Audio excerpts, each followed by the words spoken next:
Imagine this. A few years from today, Forest Essentials is the go-to brand for Ayurvedic beauty across the US. And it's taking consumers who are looking for luxury, sustainability, and exceptional beauty.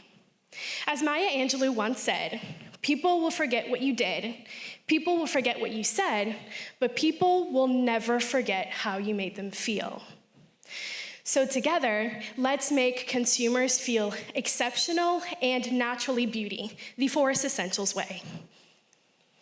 So in this presentation, our two main goals are US expansion and understanding and targeting new audiences.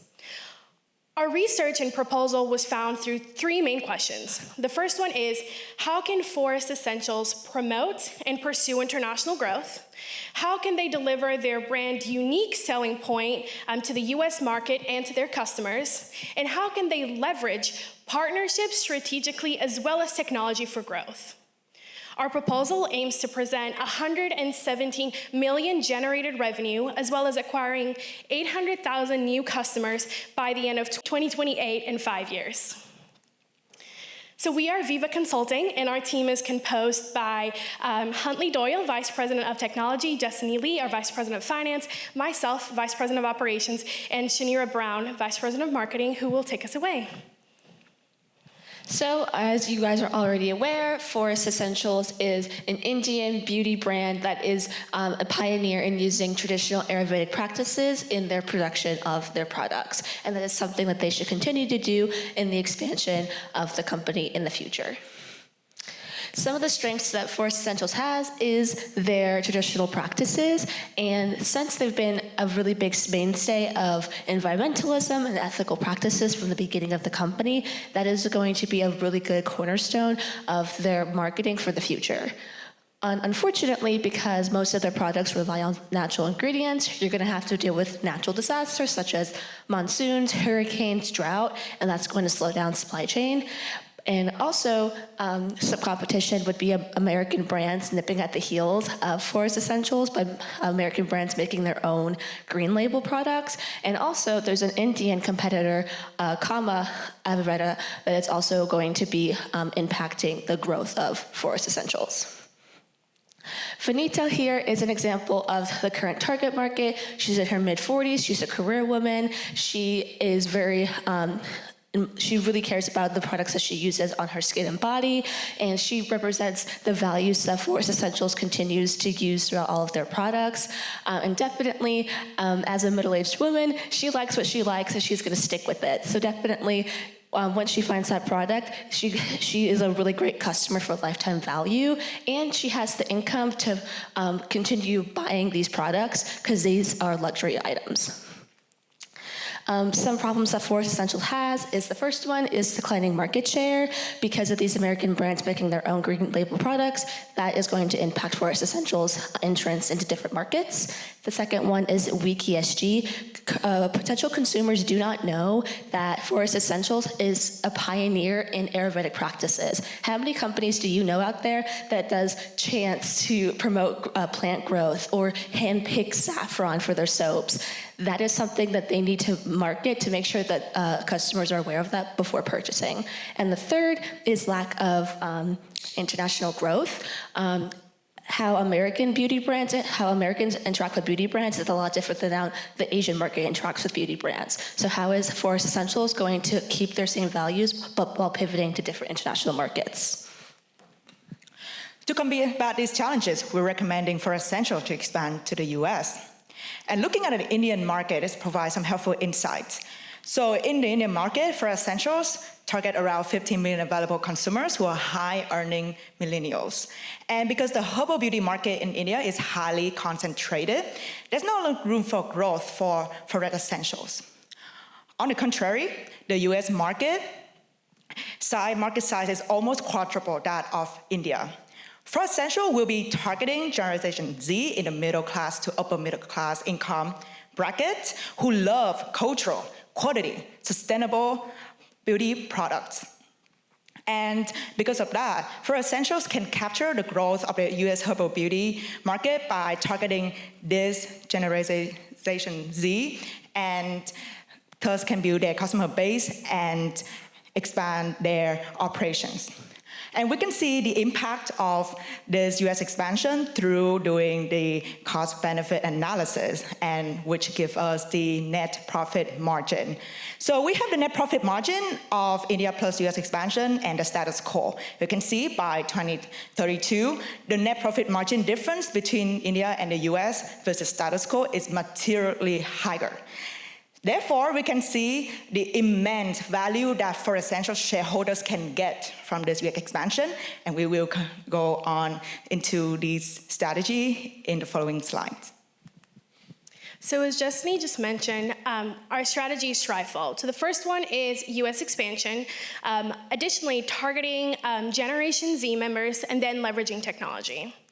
So for our first strategy in terms of US expansion, in our research, we've seen that Forest Essentials are willing and looking forward to collaborating with Sephora and specifically LVMH, given that they are a world leader in high quality products. Sephora already has a global presence in 2,700 stores in 35 countries worldwide, and has a huge brand. So not having to open brick and mortar stores in the US will greatly decrease their costs and will allow with the expansion. Not only in the future years as Forest Essentials is looking to further expand, having this partnership with Sephora will also greatly help them, especially because Sephora has already collaborated with smaller foreign brands who love sustainability like Laneige, SK2, Some By Me, among others.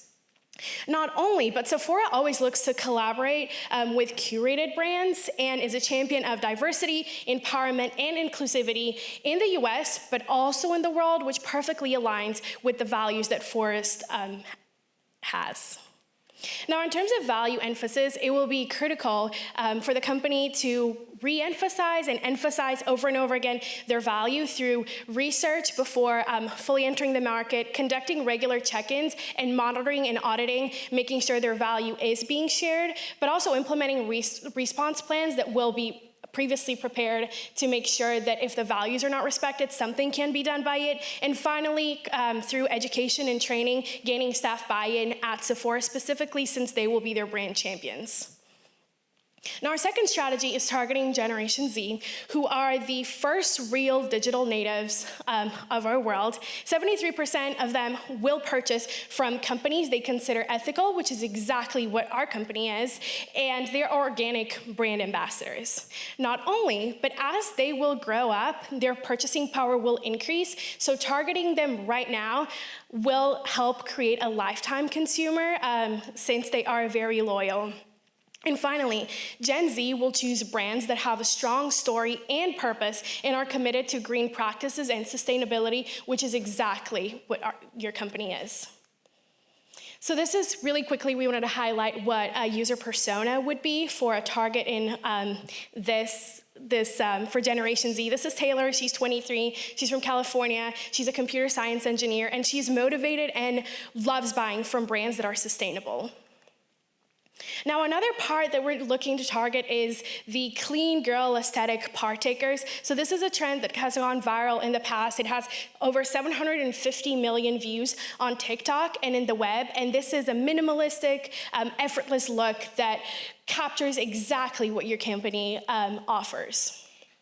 Now, finally, the last part of our Generation Z target market strategy is e-commerce. So 35% of Gen Z customers will get all their products online, and 93% talk about the effectiveness of having an interactive website that will help them buy and be educated. So having a dynamic platform will be incredibly important and will help emulate the decadent sensory in-store experience that we have researched about. But not only, the most important will be revamping social media strategy, but also emphasizing online through website and social media the sustainability and current practices that are already in place, and our VP of Technology will lead us into that area.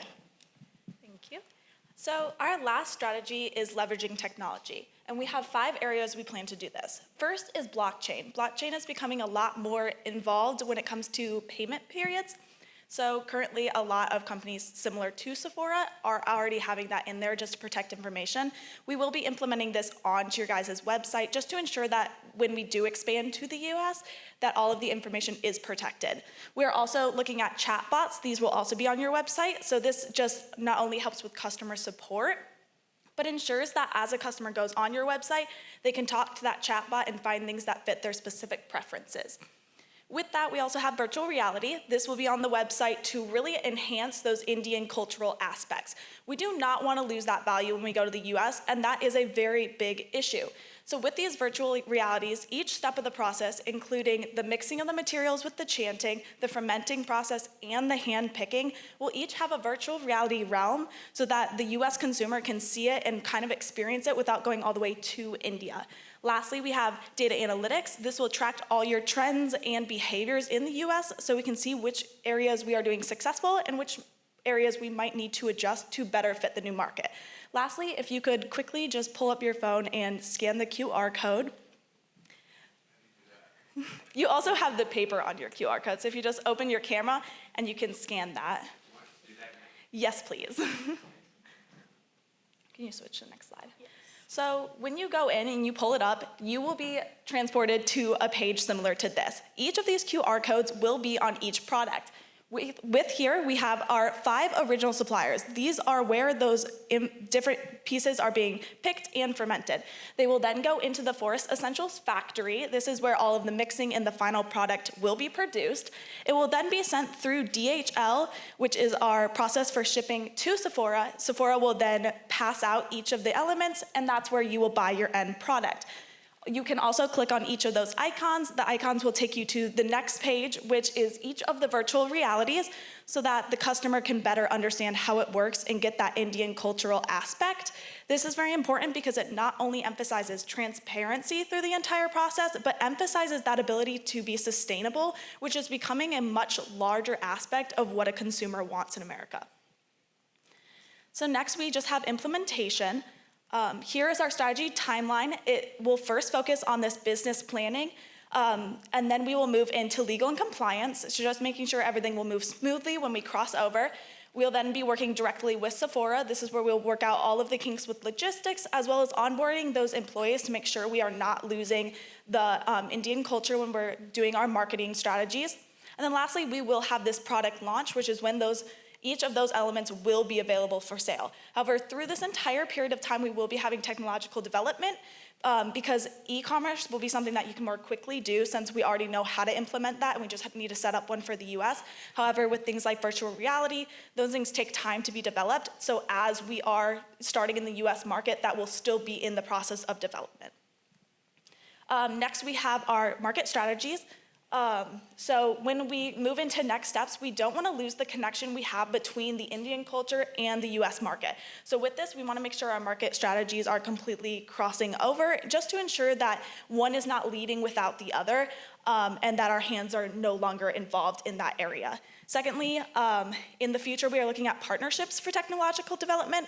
A lot of companies already have done technological advancement and know how it works, knows all the issues that are going to arise, and how to best save money throughout this process. And so if we hire one of these companies, they can provide their expertise while we focus on how we continue to have value added. Lastly, we want to look at product proposition. So with that new US client, we do have a new data analytics that will be rising. And so we just want to ensure that we know which products are doing well, which products are maybe not doing well, so that we can market with the Indian culture, but also on what needs to be looked at deeper. So just to bring you back to our executive summary, we have touched on each of these 3 questions with our 3 recommendations, which was US market expansion, targeting Generation Z, and then utilizing different technologies, including blockchain, AI, and data analytics, which will in turn generate $117 million of revenue, as well as open you up to 800,000 different consumers. So in all of this, we want to make sure that while you may not remember what we say, and while you may not remember everything we do want you to know and remember how we made you feel on the hope that we have for expanding your company. Thank you, and please let us know if you have any questions.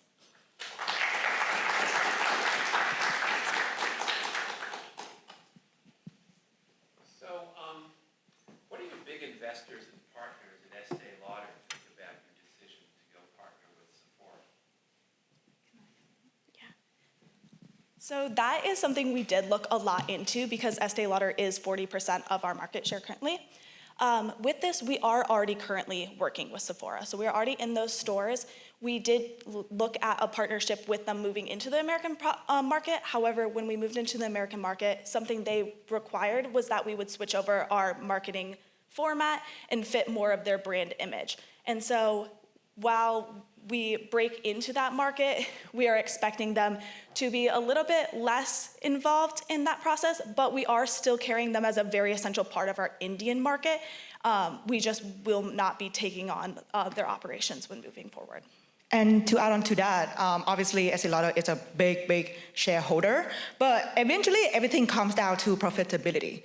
Because Estee Lauder, as remarked in the case, has a discussion with Forest Essentials about the fact that the packaging should be American versus Forest Essentials have a different vision about this packaging being Indian. However, if you look at Sephora, the Laneige packaging, nothing is American. You can still see, well, they did translate the ingredients and all of that, but the packaging is exactly what it is in Korea. So Sephora does have that appreciation for cultural products, and we believe that Sephora, because they're already working with us, will preserve that Indian aspect of it, and we can see from going to an appendix of cost-benefit analysis.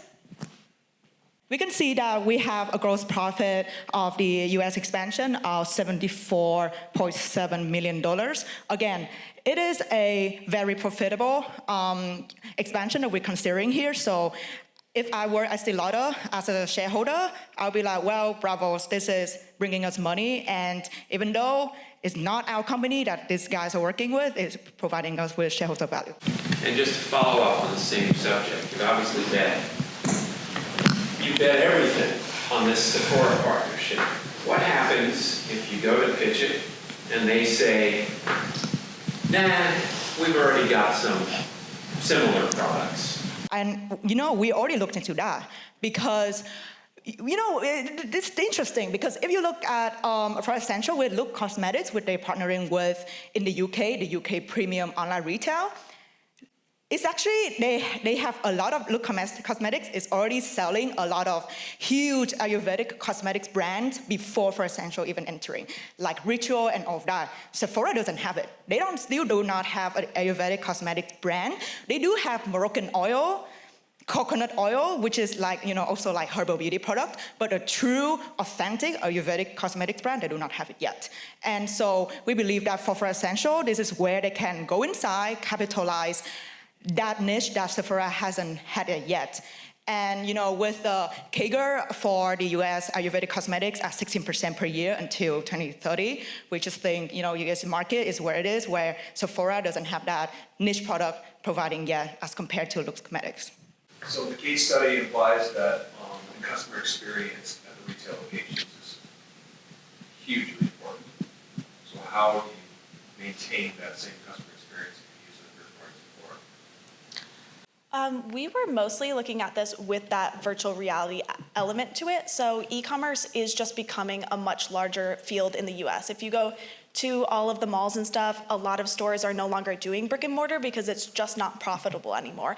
And so US, like the way we do things is no longer the same as the way they will do things in cultures like India, but we don't want to lose that added value that the Indian culture does have. And so by adding elements similar to the virtual reality, we're hoping to be able to emphasize those processes they go through to be able to make that.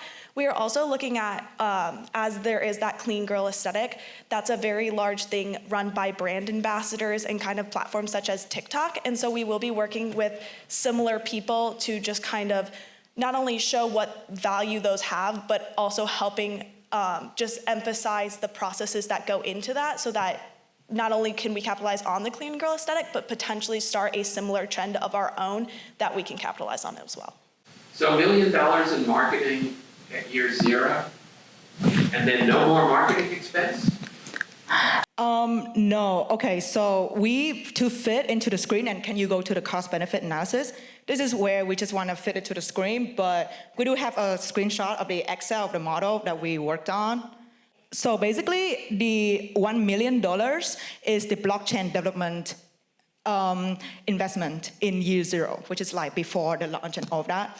So this is what we invested in. We do have a digital advertising of 5% of revenue dedicated every year. So as revenue grows, we also dedicate to digital advertising. And just to on top of that, we distribute through Sephora. So Sephora has this amazing thing where they let brands co-op with their marketing. So, they can have all the advertisement in-store experience. So we also dedicated 2% of our revenue to marketing co-op fees. So we have that. But the $1 million is technology development. So it was quasi-misrepresented in the slide that we saw before, is that what you're saying? Yes, because we were trying to nail down to the bottom line and just to make sure that when we present on the TV, smaller TV, everything can be seen. So in my experience, marketing cost represents anywhere between 8 to 10% of revenues. So you're slightly understated here, in my opinion, other than what you said about the shared marketing expenses before. But this industry is all on marketing. So if you want to make sure that you're being careful, then maybe you want to overstate the somewhere in the double digits in terms of U.S. marketing expenses. That's just a comment. But there was a bell curve that showed the profit margins were decreasing in 2032. I didn't understand that. I think it's this. Yeah, so whenever it comes to financial modeling, I work in investment banking, I prefer it to be basically conservative. So because the assumption that we have is that revenue will grow at 10% per year. So there's two pieces to it. So there's the status quo revenue, which we assume to grow 10% per year to year 5 and decrease 1% per year. And to like a sustainable 3% revenue growth for the industry. And then we have like a cost growth, but for the US expansion, again, it's like a very lucrative market that we're talking about here. So I did assume take the more conservative CAGR, because there's a CAGR for Ayurvedic market and there's a CAGR for beauty care. I took like 7% and I let it grow 1% per year up until year 5 and then decreases 1% until sustainable growth. So it basically trying to project long term on a realistic front. But again, this industry, according to many sources, the CAGR is like double digit. So I'm sure this is just a conservative side, and we also, more time can show the bullish side as well. So I'm enjoying more than 27% profit margin, but in the years ahead, my profit margins are decreasing. So how do I make sure that, I want to go back to where it was before in 2028. How do I make sure that I continue to get the profit margin? Well, to continue getting the profit margin, again, I think there's two things. So again, market penetration, gaining more customers year by year. Again, I assume a very conservative assumption. So we start with 54 million possible customers, and we only do a 0.1% market penetration per year, and 0.1% market penetration rate for every year onwards. It's very conservative, but focusing on all the technology that we do, we are very, very confident that the market penetration rate can be much higher now that we have a lot of technology that immerse the customer into the Indian culture. And I think, and for that, but the second piece, I think also like mergers and acquisition, grow the company. We have the organic growth, and we can also grow inorganically. So we can also looking at other companies, herbal beauty companies in the US, and grow it that way. And with that, the profit margin can grow even more in 2028 and onwards. And also, since we are working with Sephora, and Sephora is owned by LVMH, in the future, we have the opportunity to work with their huge plethora of brands in terms of collaborations to also increase that revenue. So, for example, maybe in a few years, we can do Forest Essentials and Gucci soap campaign. So all of those exclusive collaborations and lines are also going to help you benefit to make sure that you get your revenue back up. Excellent job presenting, but I think your communication skills really shine when you begin to answer questions about the number of layers behind what you showed us. All of you really speak well to this story. On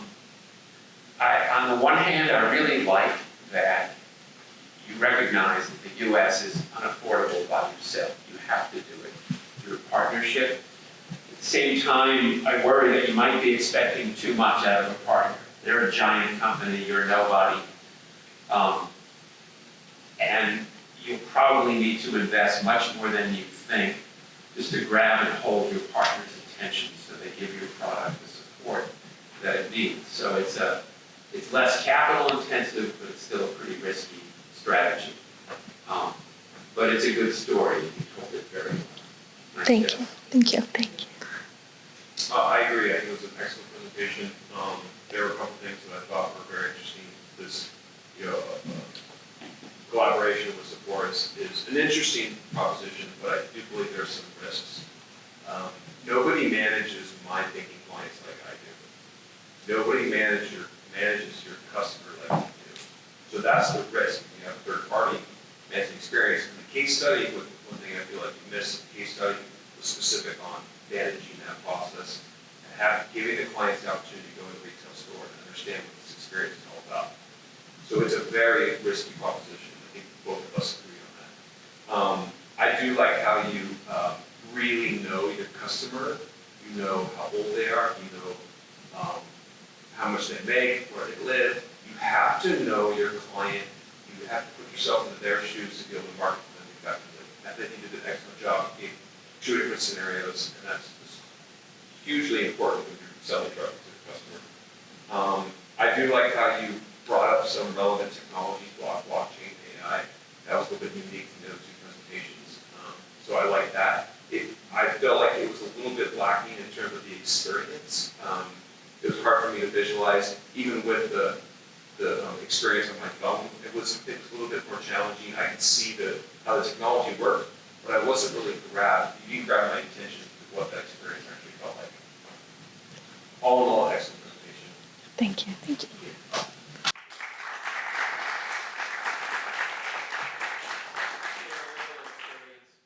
Nobody ever looks at a prediction more than 5 years out. Yeah. If you can tell me really you know anything about the year 2032, then I'm going to stick very close to you. Good job, everybody.